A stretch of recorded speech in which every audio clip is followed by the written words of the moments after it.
Hello, Wasteland! Yes, and welcome to this, the Car of the Month competition for Gaslands UK May 2020. Man, what a big competition this is. This month we have had 33 entrants and 24 finalists.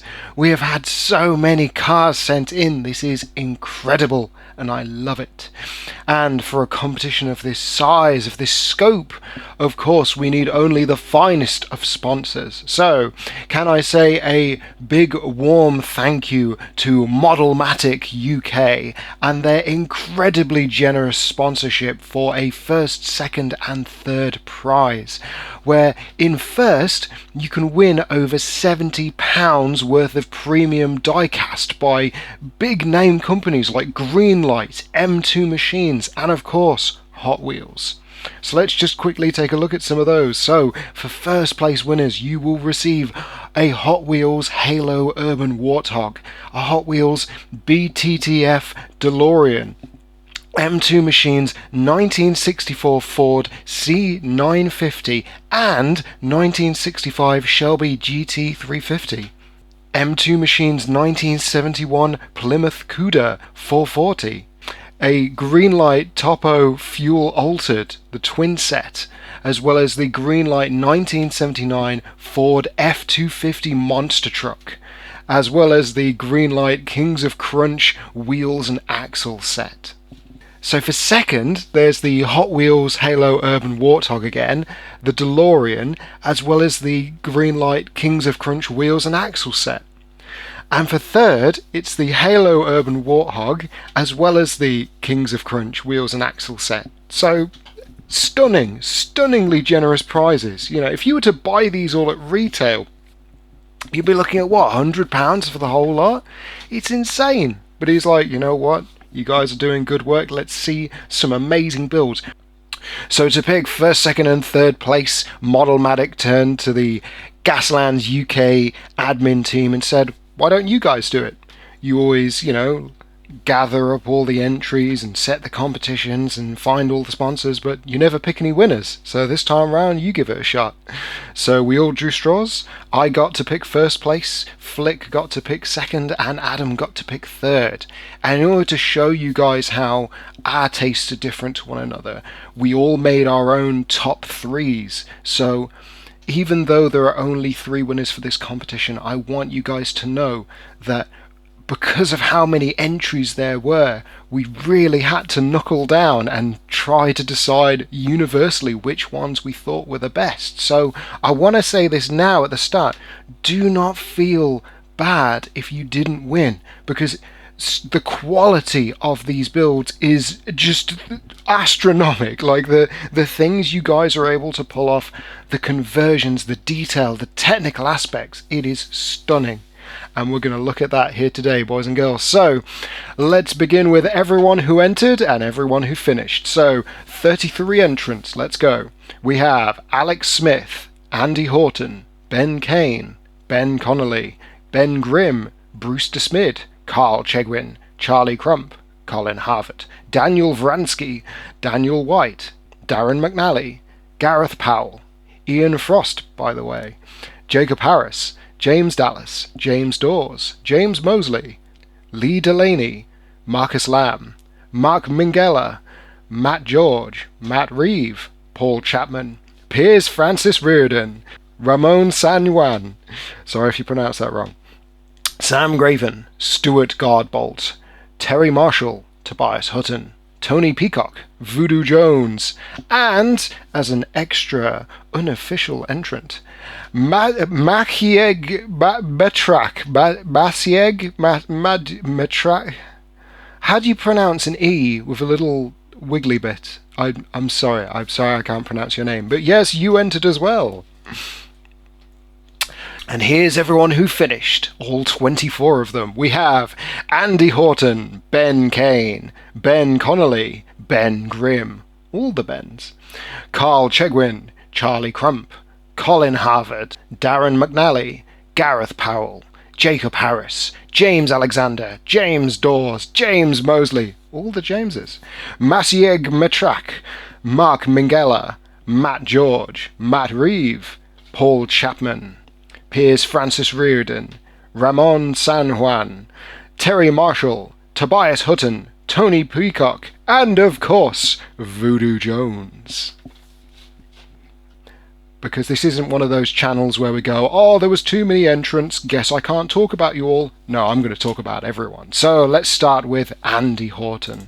So Andy went ahead and did the one build that I've been dying to see since I started this, started getting into this, since I started editing, videos, since I started making toy cars, which is he made one of those circus enormous man cannons and he turned it into a Wasteland vehicle.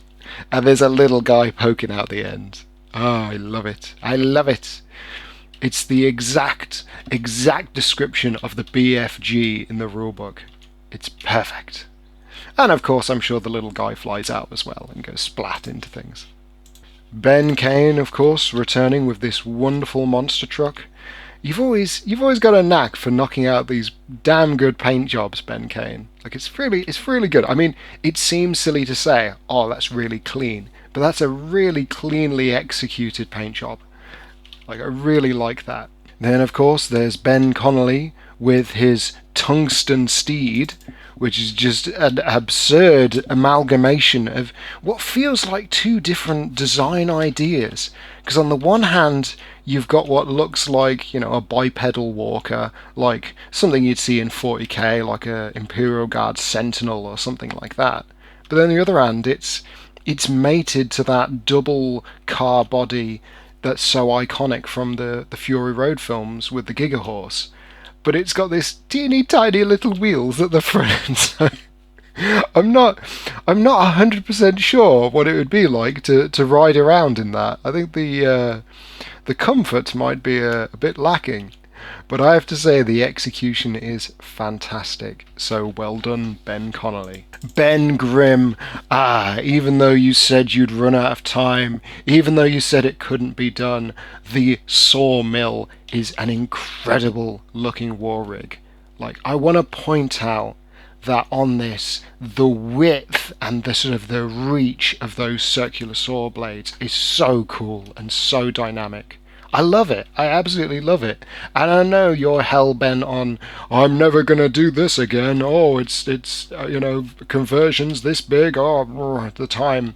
But you've done a fantastic job. I love it. You didn't miss a beat. You've got everything on there. And it's so evocative. And that ram at the front with all the saw blades lined up. That's a work of art right there. I've been trying to pull off that technique for months now and not being able to hit the mark. So well done, Ben Grimm. That's really good. Then, of course, we've got Carl Chegwin's entry, the Booze Cruiser, which, I gotta say, a monster truck war rig is pretty out there. I like that line of thinking. I put monster truck tires on the Wolverine back in the day, but I do love the fact that it's being pulled by a monster truck. But it's got a real Rusty's bootlegger vibe to it, with the giant sort of casks of ale in the back. No, I really like it. I think you did a good job there, Carl Chegwin. Alright, let's check out Charlie Crump's entry with his definition of a heavyweight vehicle. The Dog Raven, a monster truck semi with boat trailer, armed with an 88 cannon, depth charge style RC bombs, and multiple double machine guns, as well as a single harpoon and RC spotter chopper. What can I say? This is a true land ship. I mean, last month you blew us away with the enormous nuclear engine on wheels, and this month you've outdone yourself with this enormous build. And I gotta say, I love the use of, like, it's not Lego, what is it, like Mega Bloks? I love the use of like a Mega Bloks base and then working up from that. Because yeah, these toys, like, if it's already of the perfect size and shape, why not just work with it? You don't have to scratch build every single element. And I gotta say, those hazard stripes on the back look sick. Moving on to Colin Harvard with the Purple People Eater. What can I say? Last month, we felt sort of let down because it's like, oh, we were all looking forward to seeing his giant mono wheel madness. But this month, oh boy, you have not let us down. This is fantastic. I love all the little classic British signs around it. Like, that really works. And it's got, I mean, it's made out of one of those Mr. Potato Head bodies. It's got such a like orc stomper vibe to it from 40k. And I know you said previously that you were planning on using it for that, but in this case you've completely transformed it. I think the little outhouse at the back instead of a tail, I think that's pretty good. It's fantastic.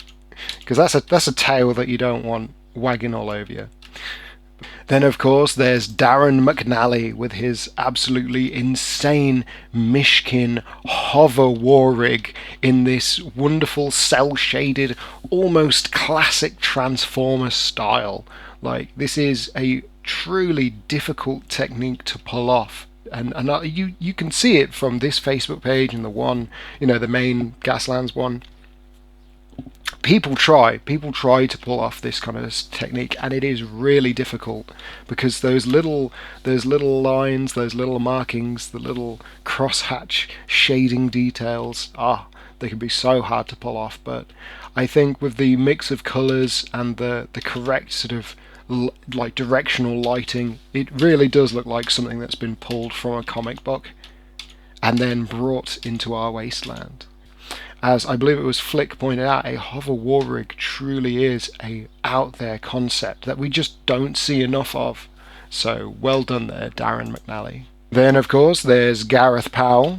And it's easy when people start getting their entries in, it's easy to get down on your luck thinking, oh man, no one's going to vote for my entry. They're not going to think it's that good because I'm not as technically skilled or as amazing. Like, wow, it's so out there in design as some of the others. But Gareth, you have made a fantastic monster truck here. Like, don't for 1 second think that your entry is subpar, because it's not.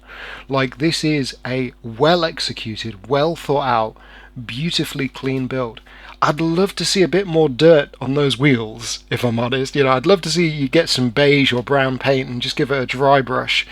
But that rusty body is perfect, and I love the use of like 40k and 3D printed elements to really bring this thing to life and make it fearsome. So yeah, I think you did a fantastic job. So whenever you're feeling like doubting yourself, just remember that, you can make amazing things, Gareth. Then, of course, there's Jacob Harris and his first ever entry in the Car of the Month competition. And I've got to say, as school buses go, this is a fierce one. It's nice to see so many entrants with wrecking balls attached to them. I think that really works in favour on this. And I love the attempt at road signs that had been twisted and turned into that great big snowplow at the front. You've done a good job there, Jacob. And yes, these photos outside in the dirt look way better than just some dark ones on a wood desk. I can't recommend this to you guys enough. Have fun while photographing your models. Go put them outside in the dirt, put it on a nice clean background or with your other models, or try and set the scene, because sometimes that can really pull a build together, and this looks great. So well done, Jacob. Then there's James Alexander with his entry, The Dibner.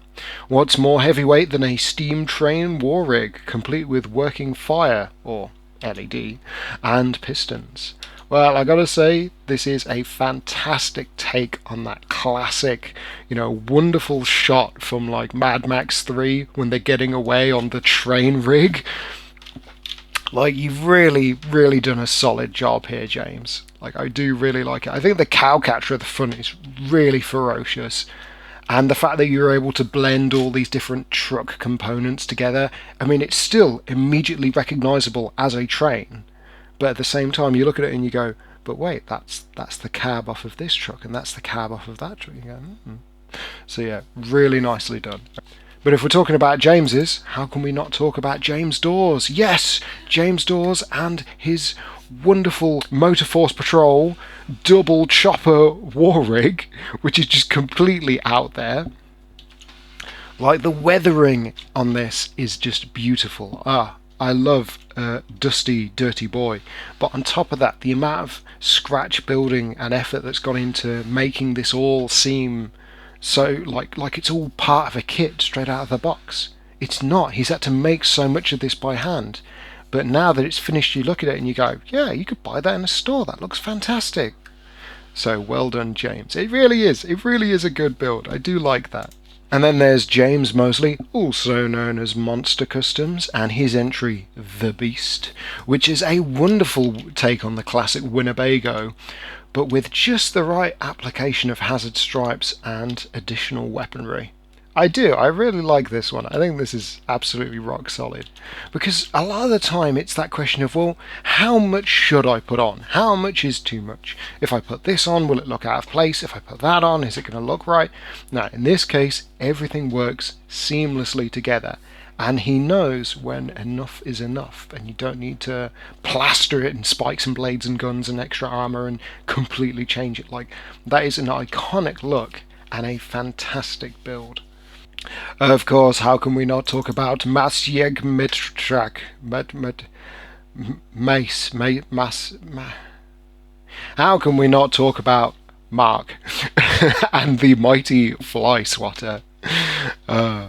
He was going to call it that or the Black Mario, but took him exactly a week from start to finish, which I have pointed out many a time on this channel. You know, you can do a lot in 7 days, and this is proof of that. You look at the work in progress photos and this is a stunner of a build, and it's got so many extra little gribbly details like fuel cans and ammunition crates and just stuff and things, and I love that. I love how that front protective grille on the driver's windscreen, I love how that looks. So yeah, I absolutely love that, and it fits in so well with the rest of his gang. Fantastic work there, Machi. Then, of course, there's Mark Minghella with his wonderful attack bus, which has a lovely combination of entirely custom 3D printed parts all around it. Makes me wonder, is the mesh 3D printed as well?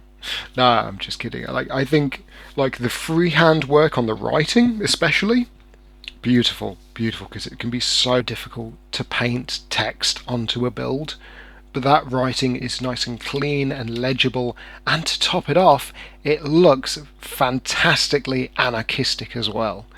Then there's Matt George with his entry, The Baby, because no one puts baby in the corner. No, as he describes it, it's offensive at both ends, and it is a pretty wild half-track of a beast. You know, just the amount of weaponry attached to this thing. You know, you could take any one of these weapons and put it on a normal build and that'd be enough. But no, this thing is armed to the teeth. And I love it.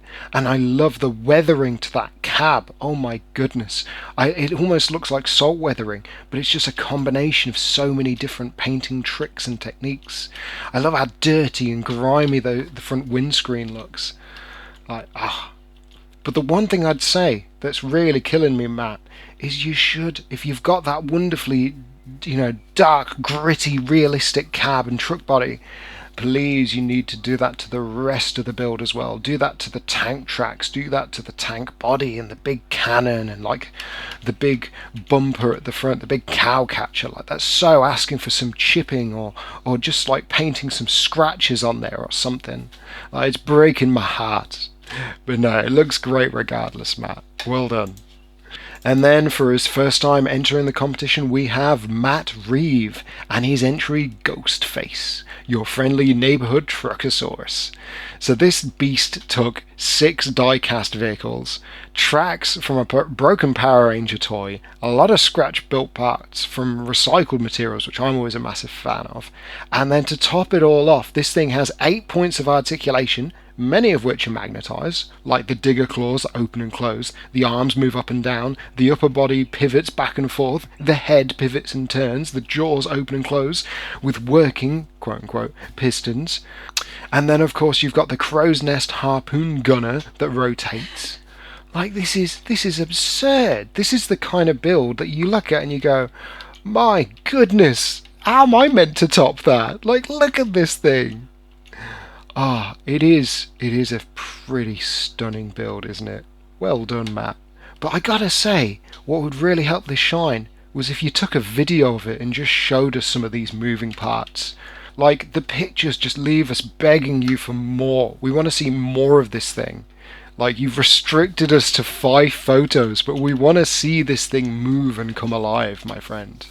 But we are not done looking at all the entrants, so do not place your bets just yet. We still have 7 more contestants. So Paul Chapman with this enormous steamroller of a build. Like, that is not something I would want to get caught in the track of. As well as another, quite frankly, fantastic wrecking ball attachment. I love the gritty industrial yellow paint job, and I love the incorporation of one of those crushed toy cars that you get in those monster truck kits. Really cool. Well done, Paul. Then, of course, returning from last month's competition, we have Piers Francis Reardon and his enormous mammoth and truck combination. The second half is a Howder engine, a sort of hot rod delivery lorry. And I can see that. I think the one thing that's missing, especially when you look at the scale shot, is it looks so desperately like it needs some chains or wires connecting it to the truck in behind. But overall, I love it. I love this entry. Then there's, as a special mention, Ramon San Juan with his 3-legged Volkswagen Beetle from hell, sci-fi themed, almost like it's from War of the Worlds. I mean, it's got twin flamers on a 360-degree turret mount on the underside, and the legs do still move. The legs are posable, which I think is really cool. And it does help answer one of the questions, which is, when you buy that Hot Wheels Beetle, as so many of us have done, to get the big engine on the back, well, what do you do with the rest of it when you're done? Well, why not build one of these beasts? Because I think that's really cool. And then, of course, as heavy hitters go, they don't get much heavier than Terry Marshall. Oh, my man. Apparently he finished this thing in 3 days. I mean, he planned on taking longer with it, but he got so involved, he just had to see it through. And to be honest, I don't blame him. I absolutely love the look of this thing. I love that sort of almost salvaged, experimental, or perhaps alien technology in the form of that sphere. But then you look all around it and you see all these really nice, realistic details, like how they've tried to prop it up with tyres to help sort of hold it in place. It's a really good build. It's really good. Like, Terry Marshall, I think, consistently you've made really good entries into these competitions, and I hope to see you do more, because as we know, next month there's going to be another one. Of course, we also have Tobias Hutton with this enormous war rig. Like, this thing is so big, it's got train tracks on top of it with another wrecking ball attachment. Like, the fact that the front cab is made from multiple cars cut and glued together with bits from highlighters and turbines, like, I think that's just sick. But then you look at like the detail that's gone into the paintwork and all the wonderful graffiti and like Banksy references, like, brilliant stuff. Like, definitely up there. Then we have your boy Tony Peacock and his wonderful entry. A Mishkin war rig hauling a special top secret load from race to race. So during his build, he found that the truck cab started to look more Rutherford-like, so he's gone with the idea that they've either stolen a top secret crate of tech from Mishkin, or they've traded some of their ordnance for it. And because of that, you've got this wonderful glowing light effect coming from the inside of that container, as well as really cool features like that wonderful little machine gun. Like, it's not a VW Beetle, but it's like a teeny tiny little car with machine guns coming out of the headlights. So at the same time, it came with this wonderful fuel tanker. So he just thought, well, why not use that as well? Now, I've recommended that he combine these two together and create this sort of like mega land train looking effect, but we'll have to wait and see what he does there. But I gotta say, Tony, as always, fantastic work there, man. Last but not least, let us talk about Voodoo Jones. A stunning entry that takes me back to when I first got into the hobby. I love it. I love the little compartment with a little dune buggy on the back. I love the little workbench with like a big shell next to it and like all the tools needed to fix it. Like, I love the little riders and all the extra little details. Like, it really does. Like, when I first started getting into modelling, like, this was the kind of build that I would have loved to be able to achieve. And it just shows how, like, some people are able to come so far with the work that they do. I think it looks fantastic. Well done, Voodoo Jones. Like that, right there, that is one of my favourites. So, you've seen the cars. You've seen the vast array of cars. So far, we've been talking about cars for at least half an hour, so you can guarantee this is going to be a good one. But it is finally time to talk about the winners, yes.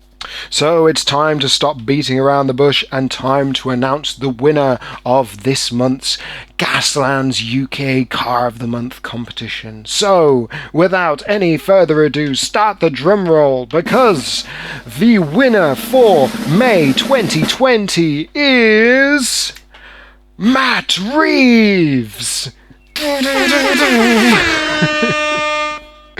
Come on down, Matt, see what you won. Okay, so let's break this down. Let's talk about this.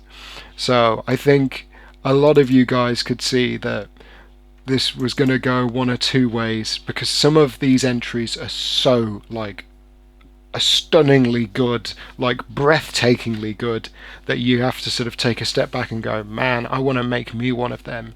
And Matt Reeves' Truckasaurus here is absolutely one of those builds. Like, Ghostface is a fantastic build that I want to be able to recreate myself.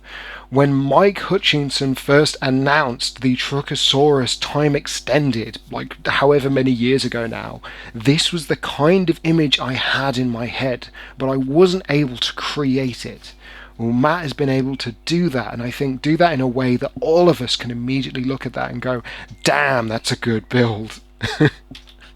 Like, I want you all to understand that when I was looking to make my top 3 and who I was going to pick to be the overall winner out of the 24 contestants, I waited until the last day until I was certain that everyone got their entries in, so I could look at it all and go, okay, which one stands out? Which one really makes me go back and go, whoa? And that has got to be this Truckasaurus. And I've said it earlier, but the more I look at this, the more details, the more extra features, the more little things that previously I didn't notice. Like, I love how the main body of this beast is made up of a truck and a car, you know, back to back, attached to each other. I love that. Like, the wheels going into each other's arches. I've done that before myself, and it's such a cool look. And then to utilize that in the upper arms to create like the shoulder joints for those enormous pincers, like, I think that's so cool. And so many aspects of this are so technically well done and executed so flawlessly, like the paint job, like the rusting effects. It's like I said, I want to see a video of this. I want to see like a 360 view of this. So Matt Reeves, when the judges come to you to, you know, talk about getting the prizes to you and all that, I want you to start looking at taking more photos of this, uploading more photos, more videos, because I think the whole community needs to see more of this amazing entry. So what about second and third place, I hear you asking? I say, who's on first? What's on second? I don't know who's on third. Yeah, you know the fellow's names? Yes. Well, who's on first? Yes. I mean the fellow's name. Yes. I mean the guy playing first. Who? The fellow playing first. Who? The first baseman. Who? The guy playing first. Who is on first? Well, what are you asking me for? So if that was first place, who got second? Well, Flick was in charge of that, and he picked Tobias Hutton and his absolutely fantastic Warwick. Like, I think it's pretty hard to find fault with this. Like, there are some technical aspects of this that are just brilliant, just absolutely brilliant. I love them. I love them to bits. And it's not hard to see why this was up there in the running. Like, the rusting effects, the custom graffiti work, the overall look of that wrecking ball train on top of the gas tank. Like, it looks super real. Like, that's the cool thing. Like, a lot of the time you look at this stuff and go, I'm not sure if that could exist, but it's neat. That looks pretty feasible. I'm not so sure about the weight. I'm sure they'd have to reinforce it, but I think that is a fantastic conversion, and I know that's a trick I'm going to be using myself in the future. But then, of course, there is third place. And third place was picked by Adam. And Adam's top pick for third was Darren McNally and his hover war rig. And it's not hard to see why, because this is such an out-of-the-box creation. Like, it really goes above and beyond in terms of what we consider a war rig. Like, the cell shading alone is really well executed and really bizarre, and I love that. But at the same time, the fact that it's a hover rig, like, it has a whole different way of getting around the battlefield, of having this locomotion that isn't just big tires, looks like something from Mad Max, therefore it's good. Like, it's really, you're pushing the envelope. But like I said, do not feel down if you didn't win this competition. With the sheer amount of entrants, we could only pick so many winners. There's only so many prizes to go around, but I've got to say, you have all done astoundingly well. Like, any number of these builds could have been first place in their own right. But because you're all getting so into this and you're all putting out builds of such amazing quality, it's getting harder and harder to be able to say this one's number one or this one's better than that one. So I want you all to know, do not feel disheartened that you did not win. You've all done amazing work. And at the same time, as 1 month ends, another begins. That's right, because we are moving into June 2020, the 6th ever Gaslands Car of the Month competition for 2020. So I want to see what you come up with next. Do not lose heart. Come back and have another go. Who wants to try? Who's ready to die? Thank you all for listening, and I will see you all in the next episode.